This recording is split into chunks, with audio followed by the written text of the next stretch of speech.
రవి ప్రకాష్ సిలికానాంధ్ర ఆసుపత్రి Kuchipudi super speciality వైద్య సేవలు పూర్తిగా ఉచితం. ప్రస్తుతం నల్లమిల్లి రామకృష్ణారెడ్డి ప్రస్తుతం భారతీయ జనతా పార్టీలో చేరారు. మాట్లాడదాం. సార్, మీరు ఎందుకు టీడీపీని వీడి భారతీయ జనతా పార్టీలో చేరడం జరిగింది? అనపర్తి సీటు వ్యవహారంలో అసలు ఏం జరిగింది? ఏమీ లేదండి, ఒకటే ఎజెండా. జెండా ఏదన్నది కాదు, ఎన్డీఏ ఎజెండా గెలవాలి. అదే లక్ష్యంగా ఇవాళ భారతీయ జనతా పార్టీలో చేరడం జరిగింది. అంటే సీటుకు సంబంధించి మొదట శివరామకృష్ణరాజుకి అక్కడ కేటాయించారు. ఎందుకు మార్పులు చేర్పులు జరిగాయి? సీటు కేటాయింపులు ఇవన్నీ కూటమి పెద్దలు చూసుకుంటారు. దాంట్లో నాకు ఏ విధమైన అవగాహన లేదు.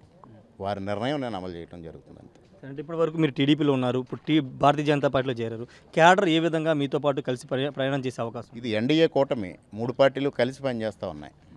భారతీయ జనతా పార్టీ, తెలుగుదేశం పార్టీ, జనసేన 3 కలిసి ఎన్డీఏగా ముందుకెళ్తూ ఉన్నాయి.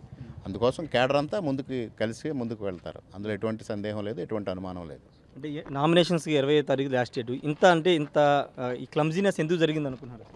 అవన్నీ అందరికీ తెలిసిన విషయాలే కదా, మళ్ళీ ప్రత్యేకంగా ప్రస్తావించాల్సిన అవసరం కూడా లేదు. గెలుపు అవకాశాలు ఏ విధంగా ఉండే అవకాశం సార్? 100% గెలుస్తాం.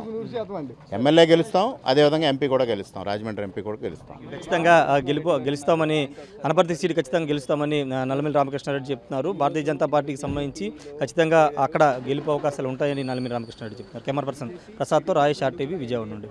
మరిన్ని వీడియోస్ కోసం ఛానల్ సబ్స్క్రైబ్ చేయండి. లేటెస్ట్ అప్డేట్స్ కోసం వాట్సాప్ ఛానల్ ఫాలో చేయండి. అండ్ లింక్ డిస్క్రిప్షన్ లో ఉంది.